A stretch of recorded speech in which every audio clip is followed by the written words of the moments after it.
اللہ تبارک و تعالیٰ کو توبہ کتنی پسند ہے، توبہ کو کتنا محبوب رکھتا ہے. آئیے ایک حدیث دیکھتے ہیں. حدیث اس طرح وعن ابی موسیٰ رضی اللہ تعالی عنہ عن النبی صلی اللہ علیہ وسلم قال ان اللہ عز وجل یبسط یدہ باللیل ثم لیتوب مسیء النہار ویبسط یدہ باللیل لیتوب مسیء النہار حتی تطلع الشمس من مغربها رواہ مسلم فی کتاب التوبہ. حضرت امام مسلم رحمہ اللہ اس حدیث کو ایسے ہی مسلم شریف کتاب التوبہ میں لائے ہیں. راوی حضرت ابو موسیٰ اشعری. حضرت ابو موسیٰ فرماتے ہیں کہ نبی اکرم صلی اللہ علیہ وسلم نے ارشاد فرمایا کہ اللہ تبارک و تعالی رات میں اپنے ہاتھ کو پھیلاتا ہے. اللہ،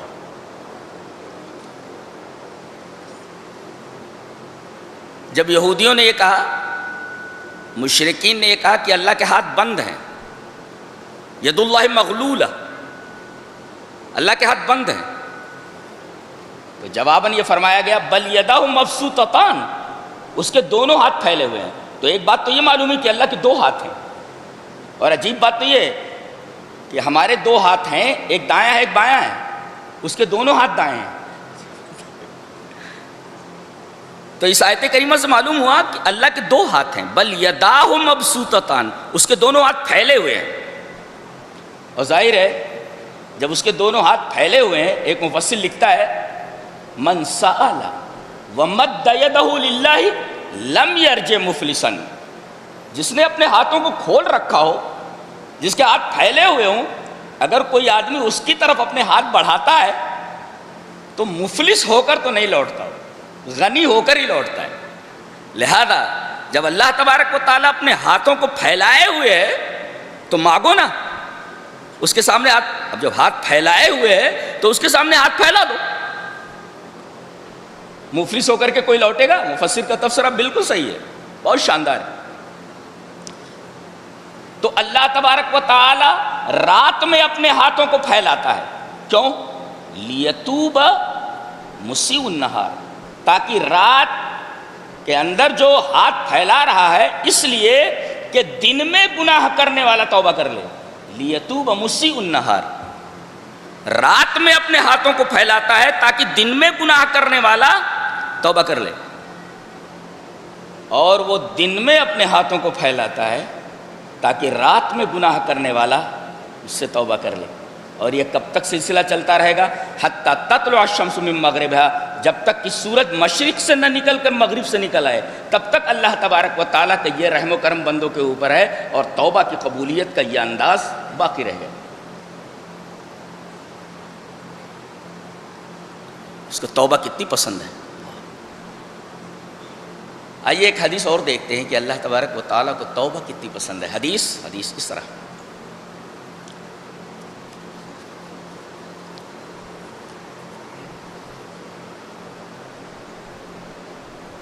وعن انس بن مالک رضی اللہ تعالی عنہ ان رسول اللہ صلی اللہ علیہ وسلم قال للہ اشد فرحا بتوبۃ عبدہ من احدکم اذا استيقظ على بعیرہ اظلہ بارض فلاۃ. رواہ مسلم فی کتاب التوبہ. حضرت امام مسلم رحمہ اللہ مسلم شریف کے اندر اس حدیث کو کتاب التوبہ کے اندر لائے ہیں. اور راوی حضرت انس بن مالک ہیں. حضرت انس بن مالک فرماتے ہیں کہ اللہ تبارک و تعالیٰ کو توبہ اتنی پسند ہے، اتنا خوش ہوتا ہے وہ. پتہ ہی چلا اللہ تبارک و تعالیٰ بھی خوش ہوتا ہے کسی چیز پر، اور اللہ تبارک و تعالیٰ کسی چیز پر غضبناک بھی ہوتا ہے، غصہ بھی اس کو آتا ہے، غضبناک ہو جاتا ہے. تو اللہ تبارک و تعالیٰ بہت خوش ہوتا ہے. فرمایا سب سے زیادہ خوش کب ہوتا ہے؟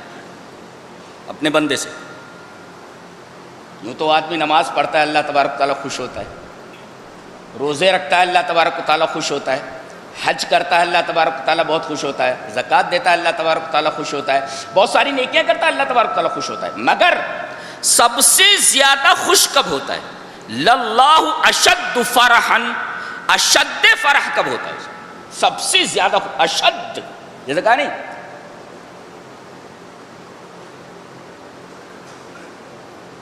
اللہ تبارک و تعالی سے سب سے زیادہ محبت کرنے والے کون؟ مومن. کتنی زیادہ؟ اشد حبا للہ، سب سے زیادہ محبت. وہی اشد کا لفظ یہاں بھی آیا ہے، للہ اشد فرحا، سب سے زیادہ اللہ اپنے بندے پر کب خوش ہوتا ہے؟ گناہ کر لیا ہے، ناراض ہو گیا ہے، گناہ کر لیا، ناراض ہو گیا. اب اگر بندہ توبہ کرتا ہے اس وقت سب سے زیادہ خوش ہوتا ہے، اس سے زیادہ کسی چیز پر خوش نہیں ہوتا. اشد فرحا، سب سے زیادہ اللہ تبارک و تعالیٰ خوش ہوتا ہے بتوبت عبدہ من احدکم، جب کوئی بندہ گناہ کرنے کے بعد اللہ تبارک و تعالیٰ سے توبہ کرتا ہے تو سب سے زیادہ خوشی اللہ تبارک و تعالیٰ کو اسی حالت میں ہوتی ہے.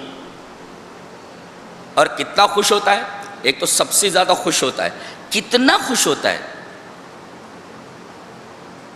وہ بتایا گیا کہ ایک آدمی ہے فلات کے اندر جا رہا ہے. فلات کہتے ہیں جنگل کو، صحرا کو. اس کی اونٹنی کے اوپر پانی لدا ہوا ہے اور صحرا بہت طویل ہے، اس کو پار کرنے کے لیے کافی وقت درکار ہے. اس صحرا کو اسے پار کرنا، قطع کرنا. اس کی اونٹنی کے اوپر پانی ہے، مشکیزہ ہے جس میں پانی بھرا ہوا ہے. اس کی اونٹنی کے اوپر اس کا توشہ ہے. ایک درخت کے نیچے تھوڑا آرام کرنے کے لیے بیٹھ جاتا ہے، اسے تھوڑی اونگ آ جاتی ہے. جب اس کی آنکھ کھلتی ہے تو دیکھتا ہے کہ اونٹنی غائب ہے. اضلہ، اونٹ گم ہو گیا اس کا. اب وہ حیران و پریشان ہے، ادھر جاتا ہے ادھر جاتا ہے، ادھر دیکھتا ہے ادھر دیکھتا ہے، اونٹ ہے کہ دکھائی نہیں دیتا. زاروں قطار رونے لگتا ہے، کہتا ہے اب تو میری موت لازم ہے، اس لیے کہ نہ میرے پاس پانی ہے نہ میرے پاس کھانا ہے، اور اتنا طویل صحرا مجھے عبور کرنا ہے، اتنا طویل صحرا مجھے قطع کرنا ہے، اور یہاں پانی بھی نہیں ہے اور کھانا بھی نہیں ہے، میری موت لازمی ہے. دوڑ دوڑ کر کے مایوس ہو جاتا ہے اور اسی پیڑ کے نیچے آ کر کے بیٹھ جاتا ہے. روتے روتے پھر اسے اونگ آ جاتی ہے، اور اس بار جب اس کی نیند کھلتی ہے تو دیکھتا ہے کہ اس کا اونٹ اس کے توشے کے ساتھ، اس کے پانی کے ساتھ سامنے کھڑا ہوا ہے. کھڑا ہو جاتا ہے اور مارے خوشی کے بولتا ہے اللہم انا ربک، اللہم انت عبدی وانا ربک. اے اللہ میں تیرا رب ہوں، تو میرا بندہ. مارے خوشی کے اخطا، غلط بول جاتا ہے. کیا بولتا ہے؟ اللہم انت عبدی، اے اللہ تو میرا بندہ ہے، وانا ربک میں تیرا رب ہوں. سو الٹا بول جاتا ہے. اللہ تبارک و تعالیٰ کو اس کی یہ ہڑبڑاہٹ اور اس کا یہ انداز اس مثال میں اتنا پسند آتا ہے کہ اللہ تبارک و تعالیٰ یہ فرماتا ہے کہ جتنا یہ شخص اپنی اونٹنی کے ملنے پر خوش ہوا ہے جبکہ اس کی موت لازمی تھی، میں اس سے زیادہ اپنے اس بندے سے خوش ہوتا ہوں جو گناہ کرنے کے بعد مجھ سے توبہ کر لیتا ہے. بتاؤ، وہ آدمی جس نے یہ سوچ لیا تھا کہ اب میں بچنے والا نہیں ہوں، زندگی میری ختم ہونے والی، اور سامنے اس کی زندگی آ جائے تو وہ کتنا خوش ہوگا. مارے خوشی کے وہ الٹا بول جاتا ہے کہ تو میرا بندہ ہے میں تیرا رب ہوں. اللہ سے بولتا ہے. اللہ فرماتا ہے یہ بندہ جس طرح اپنی اس اونٹنی، اپنے اس اونٹ کے ملنے پر خوش ہوا ہے، میں گناہ کرنے کے بعد بندہ جب مجھ سے توبہ کرتا ہے تو میں اس آدمی سے زیادہ خوش ہوتا ہوں بندے کے اوپر. تو ایک تو ہے سب سے زیادہ خوش ہوتا ہے. کتنا خوش ہوتا ہے وہ بتایا گیا، اتنا خوش ہوتا ہے بلکہ اس سے بھی زیادہ خوش ہوتا ہے. اللہ. تو گناہ ہو گئے تو اب توبہ کر لیجیے. اور اللہ تبارک و تعالی توبہ سے کتنا خوش ہوتا ہے آپ کو معلوم ہو. علامہ ابن قیم رحمہ اللہ کی ایک کتاب ہے مدارج السالکین، اس میں انہوں نے ایک واقعہ لکھا ہے کہ بعض عارفین نے ایک گلی میں دیکھا کہ ایک عورت اپنے بچے کو خوب مار رہی ہے، پیٹ رہی ہے، بچہ ہے کہ چلا رہا ہے اور ماں اسے مارتی جا رہی ہے، اور مارنے کے بعد اس کو گھر سے نکال دیا اور دروازہ اس کے منہ کے اوپر بند کر لیا. اب بچہ دیکھ رہا ہے کہ دروازہ بند ہے. تھوڑی دور جاتا ہے، غیر بعید تھوڑی دور جاتا ہے، متفکرن حزینن، بڑا فکر مند ہے اور بہت زیادہ غمزدہ ہے، بہت زیادہ غمگین ہے. تھوڑی دور جا کر کے پھر پلٹتا ہے، چاروں طرف دیکھتا ہے، اس کا کوئی پرسان حال نہیں ہے، کوئی اس کو پوچھنے کے لیے نہیں آ رہا ہے کہ کیا بات ہے. تھوڑی دور جا کر کے وہ پلٹتا ہے اور جب گھر پہ پہنچتا ہے وہیں آتا ہے، گھر پر ہی آتا ہے، دیکھتا ہے تو دروازہ اب بھی بند ہے. روتے ہوئے اپنے گال کو چوکھٹ کے اوپر رکھ کر کے سو جاتا ہے. تھوڑی دیر کے بعد ماں جب دروازہ کھولتی ہے تو بچے کی جو حالت ہے وہ دیکھتی ہے کہ دھول سے اٹا ہوا ہے اور چوکھٹ کے اوپر گال رکھ کر کے سو رہا ہے. بے قرار ہو کر کے اس کے اوپر گر پڑتی ہے اور اسے گود میں لے کر کے اسے چومنے لگتی ہے. کہتی ہے میرے بچے، میں برابر کہہ رہی تھی نا تو مجھے مت ستایا کر، تو غصہ مجھے مت دلایا کر، اور دیکھ تو پلٹ کر کے آیا نا میرے پاس، میرے علاوہ تیرا ہے کون؟ میں ہی تو تیری سب کچھ ہوں. اب بتاؤ، اگر بندہ گناہ کے راستے پر جا کر کے اگر واپس اللہ کے در پر پلٹ آتا ہے، فکر مند ہے اپنے گناہ پر، غمگین ہے اپنے گناہ پر، تو ماں کا یہ حال ہے کہ اسے اپنے گود میں لے کر کے، اپنی آغوش میں لے کر کے چومتی ہے، چاٹتی ہے اور کہتی ہے کہ میں نہیں کہہ رہی تھی کہ میری مخالفت مت کر، میں جو کہہ رہی ہوں میری بات مانا کر. بتاؤ، اس ماں سے سینکڑوں گنا زیادہ اللہ تبارک و تعالی رحیم ہے. بندہ جب گناہ سے اس کی طرف پلٹتا ہے تو بتائیے اللہ تبارک و تعالی اسے معاف نہیں کرے گا؟ جب توبہ اسے اتنی زیادہ پسند ہے تو گناہ ہو جانا یہ اہم نہیں، اہم یہ ہے کہ آپ نے گناہ کے بعد توبہ کی ہے یا نہیں. لہذا گناہ کتنے بھی ہو گئے ہوں، گناہوں کی تعداد کتنی ہی زیادہ کیوں نہ ہو گئی ہو، ہمیں اللہ تبارک و تعالیٰ کی رحمت سے مایوس ہونے کی ضرورت نہیں ہے.